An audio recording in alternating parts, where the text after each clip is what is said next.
Thank you. Now, at this point, I'd like to speak about the status at the SoftBank about the quantum computing. We have two presenters here. First, within the R&D team, application R&D has been conducted, and Ms. Komiyama will be responsible for this. And then after that, I will be presenting.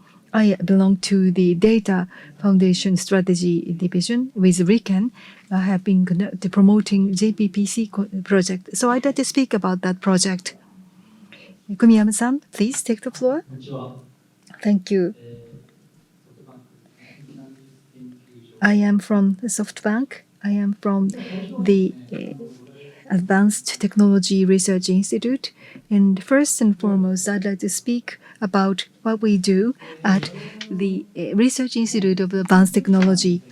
We are the carrier of the telecommunication. So as can be seen on the left-hand side, the telecommunication is a mainstay of our research. On top of that, in recent years, we have been working also on computing resources. And needless to say, this includes the GPU, and also on top of that, this includes the quantum computing, which is the agenda item and theme, special theme for this meeting. We are focusing on that as well. And so we use this for the end-to-end. And also we try to come up with the use cases. For example, we also work on end-to-end, which is not the general way of tackling with this, but we cover all these focus areas. And roughly speaking, we have about 70 projects, and we are conducting these projects on a parallel manner. So you can safely understand that this is a very active research institute. Now, this is our vision. Needless to say, we have the telecommunication network nationwide. We are able to have the method to collect information from various fields. So we use HPC and also quantum computing. And as you are well aware, the quantum computing at this moment would not be able to deal with the streaming data on a real-time basis, maybe because of the I/O. This would be something that should be taken care of in the future. And so we're doing some preliminary research towards the future goal. Looking around, well, this is from NEDO. So list of use cases, and several use cases we have also contributed to this list. As you can see, the gate type real device use case, very limited. That is the current situation in the real world. So that as a background, what kind of role can SoftBank play? And certainly we are not able to develop hardware. And for software, there might be some areas where we can contribute. But in terms of developing algorithm, we're not able to do that from an academic perspective. But what we can do is that, well, fortunately in Japan, we have a huge number of touch points with customers. So we have the touch points for the use cases. And so that is one point that we want to emphasize. And also, fortunately, with the quantum computer vendors, so we have strong relationships, and we can understand their roadmaps as well. So how to bridge these two things? And in order to make it feasible as a business, what kind of ecosystem should we build? I think that's the realm where SoftBank can contribute. And the use case timeline has been defined by us to generalize those thinking. So the roadmap that comes out of the vendors talks about how many qubits, what number fidelity, specs difficult for general public to understand.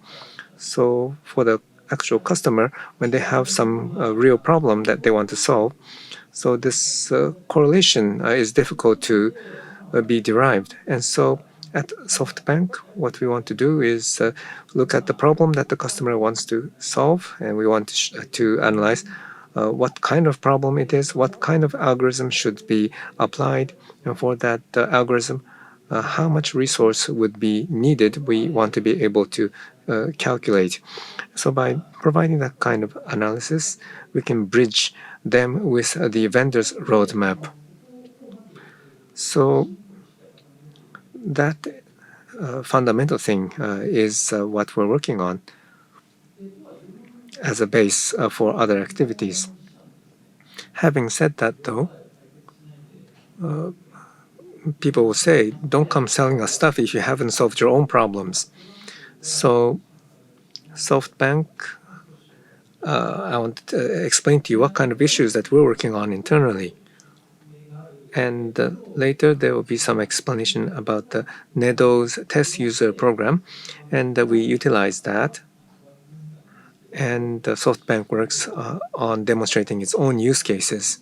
So HAPS, what this is like 20 kilometers from the ground, stratosphere. It's like a plane that runs on motor. And if you have a base station there, then you can create a mobile communication area. So if there's a disaster, you can have quick recovery. It's run by motor. So you want a next generation battery or next generation solar system. And also, we want a battery that's very high performance, not available in the general market. And so we have our unique roadmap for that. And you can't buy it anywhere. So we have to do our own battery development starting from material research.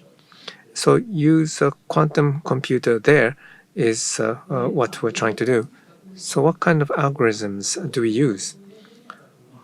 I mean, most of you here, I think, have seen this, like QSCI or AFQMC. We use the power of classical as well. The strength of these is that, the reason why we like this is because there are procurable computing resources, including CPU and GPU, QPU, as well. These combine them in a very effective manner. So it's a realistic solution. So you're hitting three birds with one stone. That's a favorite phrase from our chairman, Mr. Son.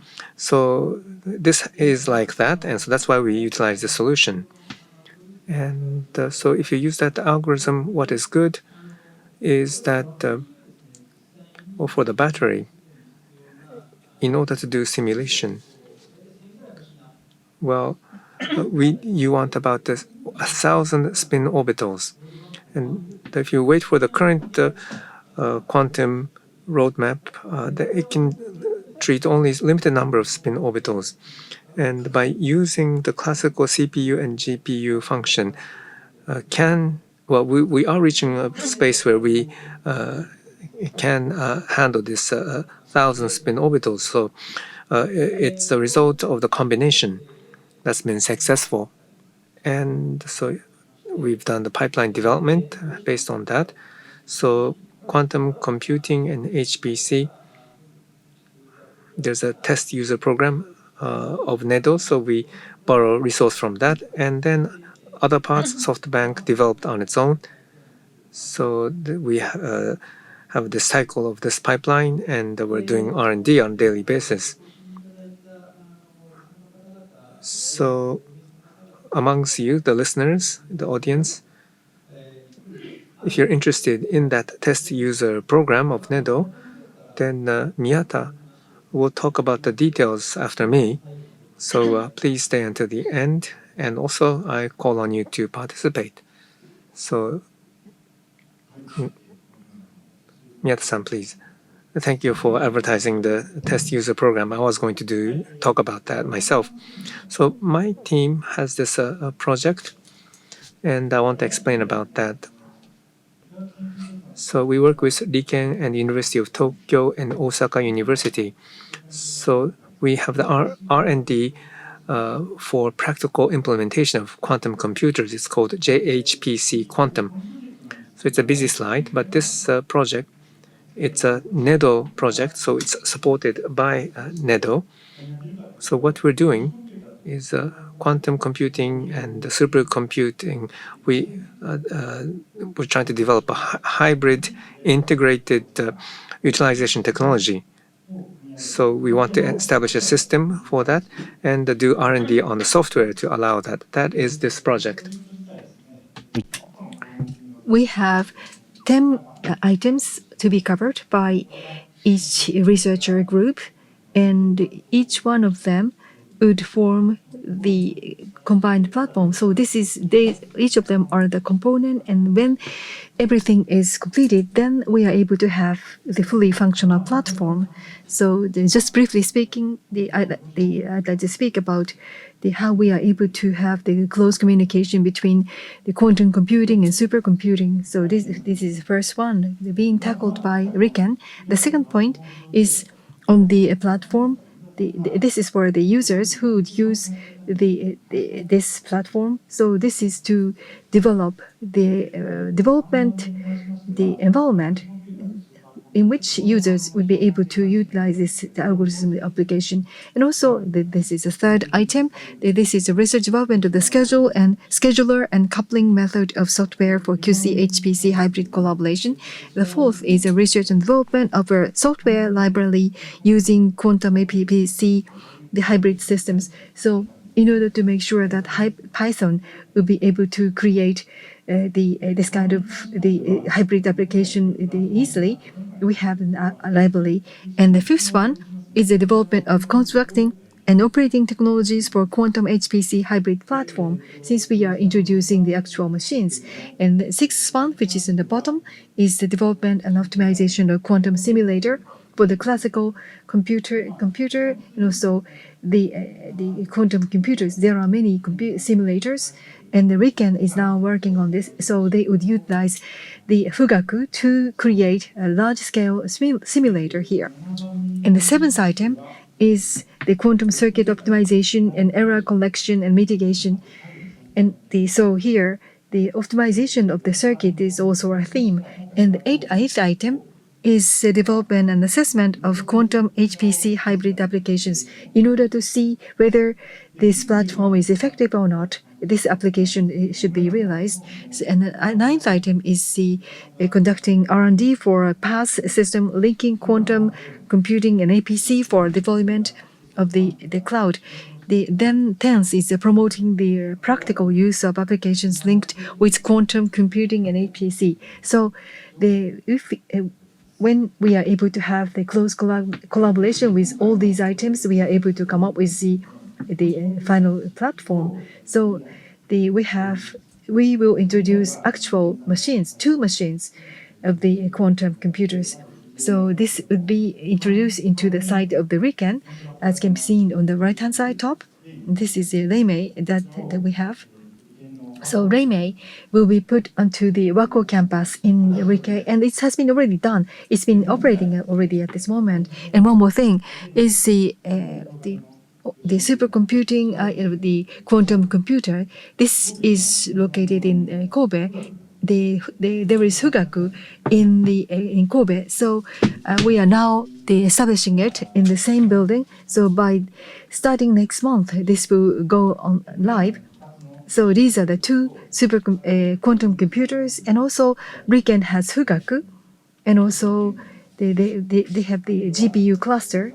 And Osaka University has supercomputer, and Osaka University also has the supercomputer, and also SoftBank is doing their best to come up with the data centers, and this is a GPU cluster. So we are able to have the connection with the classical computers, and then this way we are now working on the hardware and infrastructures. That's how we are proceeding with this project. So about this kind of the associated or platform or the collaborative computers. So basically, from the supercomputer and from the classical computers, the job would be given to the quantum computers in order to have the effective utilization of the quantum computers and the supercomputers. The supercomputers would be the one to provide the jobs. So we have the Q priority here. For example, in the case of Fugaku, they are able to have the calculation of the large node, a large number of nodes, and also we are able to have a combination of the quantum computers. The very precious resources will be utilized, so it is important to have the high priority for that. So with the high priority, we are able to have the assignment of the QC jobs. And then in the case where the only one the node is used from the classical part, and then priority would be lowered. And then in the case of use case, when we need to have the calculation result or computation result on the real time, in that situation, we have the middle level of priority for that. So that's the kind of priorities that we are planning to assign. And then at the Tokyo University, they are now thinking about high-level scheduling for the supercomputers. There could be the multiple number of supercomputers and the multiple number of the quantum computing. Then in a situation, optimal scheduling is important, and they are now coming up with a scheduler with which there is no loss or waste of the usage of these the precious resources. So here we have the kind of development environment. Well, going back to the programming framework, we have ticket and this ticket. So we have the CUDA, quantum, ticket, and Qiskit and Kibo. So these are the things that we have been working on. And then in the middle we have the workflow tool, and we have KSCI and others. So they are the workflow-based programming. So it is important to have the tools which enable that in an easier manner. And for the library, so we have quantum machine learning, quantum chemistry, quantum optimization. So with the abstraction, the library is realized so that the Python will be able to utilize this. So application will be developed used by the users. Then this one here is the kind of applications that is realized by this environment. So hybrid system software and using the cloud, this can be exercised. And back in the Komiyama-san's explanation, he talked about the data processing on the real time. This is something that could be done in the future, but what we try to do is to have the actual experiment for that on the cloud side. And the real time on the real time basis, the data would be collected and the processed, and then within the HPC platform, this data would be processed, and then on a real time basis, the real world feedback is made.